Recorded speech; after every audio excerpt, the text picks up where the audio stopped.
अब आइए बात कर लेते हैं जम्मू कश्मीर की। जम्मू कश्मीर में मुख्यमंत्री उमर अब्दुल्ला ने बीजेपी पर बहुत बड़ा आरोप लगाया है। उमर अब्दुल्ला ने बीजेपी पर उनकी पार्टी को तोड़ने का आरोप लगाया।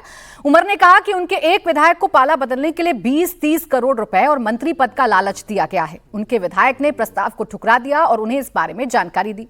उमर ने कहा कि उनके विधायक ने ही बताया कि ऑफर में पूर्ण राज्य का दर्जा देने की बात भी कही गई है। नेशनल कॉन्फ्रेंस को तोड़ने की कोशिश की जा रही है और आज जहां आपके पैसों की लालच नहीं चली, जहां आपकी मिनिस्ट्रियों की लालच नहीं चली, वहां आप बंद कमरे में मेरे एमएलए को कह रहे हो आओ हमारे साथ, आप जब आओगे तो हम आपको रियासत देंगे। अल्लाह गवाह है, अगर मेरे जम्मू के एक एमएलए ने मुझे कमरे में आके ये बात नहीं कही हो। सुप्रीम कोर्ट का बीजेपी का एक ओहदेदार, सुप्रीम कोर्ट का वकील, बीजेपी का ओहदेदार मेरे एक जम्मू के एमएलए को बंद कमरे में कहता है हम 20 से 30 करोड़ एक मिनिस्ट्री और रियासत का दर्जा, आप हमारे साथ चलो। अब देखिए, उमर ने आरोप लगाया तो अब बीजेपी ने उमर से सबूत की मांग कर दी है। जम्मू कश्मीर बीजेपी के नेता रविंद्र रैना ने कहा कि उमर संवैधानिक पद पर बैठे हैं, इतने बड़े आरोप लगाने पर सबूत तो देने ही होंगे। वहीं बीजेपी सांसद सुधांशु त्रिवेदी ने भी कहा कि उमर अपनी नाकामियों से ध्यान भटकाने के लिए इस तरह की बातें कर रहे हैं।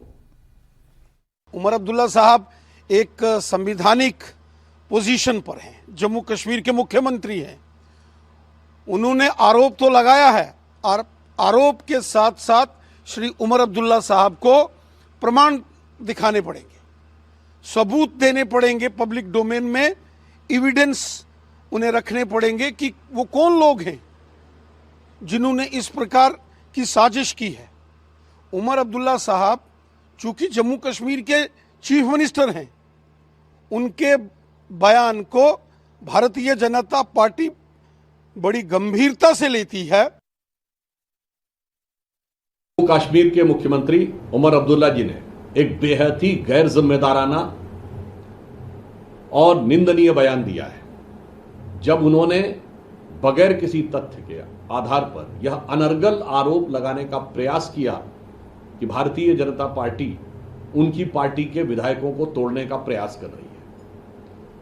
भाजपा की जम्मू कश्मीर इकाई ने इस वक्तव्य की तीव्र निंदा करते हुए उनसे सीधे सीधे कहा है कि या तो वो सबूत प्रस्तुत करें अथवा वो माफी मांगे। वास्तविकता यह है कि जम्मू कश्मीर में अपनी सरकार की अक्षमता, अकर्मण्यता और कुशासन को छिपाने के लिए और इन मुद्दों से ध्यान भटकाने के लिए इस प्रकार का अनर्गल आरोप जम्मू कश्मीर के मुख्यमंत्री श्री उमर अब्दुल्ला जी ने लगाया है। अब देखिए, बीजेपी बेशक सबूत की मांग कर रही हो समीर जी, लेकिन इसमें सवाल यही खड़ा होता है कि पूरे देश में जो चल रहा है उसको देखकर उमर अब्दुल्ला अपनी तैयारी पहले से ही कर रहे हैं या वाकई में उनकी सरकार पर कोई खतरा मंडराता हुआ दिख रहा है? देखिए प्राची, एक बात तो सही है, अगर भारतीय जनता पार्टी और उमर अब्दुल्ला की पार्टी का देखें तो बहुत फर्क नहीं है। भारतीय जनता पार्टी के 29 है, उसके 42 है, तो सिर्फ 13 का ही तो फर्क है। तो 13 भारतीय जनता पार्टी के लिए व्यवस्था करना कोई बहुत बड़ी बात नहीं है आज की तारीख के अंदर। ठीक है, वहाँ का जो राजनीतिक समीकरण ऐसा है कि जहाँ उमर अब्दुल्ला की पार्टी जीतती है वहाँ भारतीय जनता पार्टी कभी नहीं जीत सकती, जहाँ भारतीय जनता पार्टी जीतती है वहाँ उमर अब्दुल्ला की पार्टी कभी नहीं जीत सकती, जो वोटर जिस तरीके से बटा हुआ है। तो लेकिन मुझे लगता है कि जम्मू कश्मीर को लोगों को भी लग रहा होगा ना कि भाई जिस तरीके से भारतीय जनता पार्टी की सरकार लगातार काम कर रही है, और जब यहाँ पर चुनाव नहीं हुए थे, जब राष्ट्रपति शासन था, तो जिस तरीके से वहाँ पर मनोज सिन्हा जी ने काम किया, प्रधानमंत्री मोदी लगातार गए, तो उनको लगता हो कि एलजी तो हमारा है तो मुख्यमंत्री भी तो कम से कम बीजेपी का बने। हालांकि सरकार तो मैक्सिमम बीजेपी चला रही, मनोज सिन्हा साहब चला रहे हैं। उमर अब्दुल्ला मुख्यमंत्री कहने के लिए प्रशासन के नाम पर उनके पास न जमीन है न उनके पास अभी पुलिस प्रशासन है। सब कुछ अभी तो बेसिकली गवर्नर के पास है, गवर्नर एलजी के पास है, एलजी के पास है, मतलब बीजेपी के पास है फिलहाल। तो उमर अब्दुल्ला वैसे भी पूरे मुख्यमंत्री नहीं है। उमर अब्दुल्ला इस बात को कह के थोड़ा अपने विधायकों के माध्यम से बीजेपी को संदेश देना चाहते हैं कि भाई आप इस तरह की कोशिश न करो, और यह कह देना कि 25 से 30 करोड़ ऑफर दिए गए, मुझे लगता है यह आधार बेबुनियाद है, इसमें मुझे कोई सच्चाई नजर नहीं आती। लेकिन ऐसा उन्होंने आरोप क्यों लगाया? न अभी चुनाव होने वाले, न उनकी सरकार को अस्थिरता है, कांग्रेस ने उनको समर्थन देके रखा है, बीजेपी के साथ कोई समर्थन में है भी नहीं। अगर बीजेपी को तोड़ना होगा ना, सबसे सॉफ्ट टारगेट तो पहले कांग्रेस आती है ना, कांग्रेस के लोग टूटेंगे, उमर अब्दुल्ला तो बाद में आएंगे। तो मुझे लग रहा है कि बयान, मुझे लगता है इसमें कोई सच्चाई नहीं है, लेकिन अगर उनको डर है तो डर का कोई ना कोई तो कारण होगा। अभी आने वाले समय में पता पड़ेगा कि जम्मू कश्मीर में क्या होता है। क्या होगा डर का कारण? यहाँ पर विजय त्रिवेदी जी। समीर जी कह रहे हैं कि डरना नहीं चाहिए, फिर कह रहे हैं कि थोड़ा तो डरना चाहिए। तो क्या जम्मू कश्मीर में ऐसा हो सकता है? कहीं भी हो सकता है। और चुनाव का क्या, महाराष्ट्र में चुनाव होने वाले थे अभी, जब उनके शिवसेना के जो सांसद गए हैं, तो चुनाव का इससे क्या संबंध है? ये तो एक चुनाव सर बंगाल में निरंतर प्रक्रिया है टूटने की, तोड़ने की।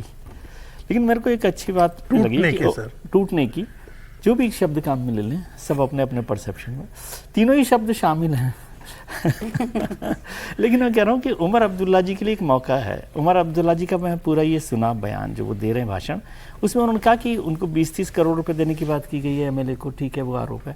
उन्होंने कहा कि उन्हें रियासत देने का भी आश्वासन दिया गया है। तो उनको तो उमर अब्दुल्ला को सीधे अमित शाह जी को या जो भी लोग उनको आश्वासन दे रहे हैं उनके पास चले जाएं कि भाई यदि ये कर दोगे तो मैं खुद ही आ जाता हूँ आपके साथ, क्योंकि सीरियस नोट पे कह रहा हूँ, क्योंकि वो तो चाहते हैं कि स्टेट का दर्जा मिल जाए।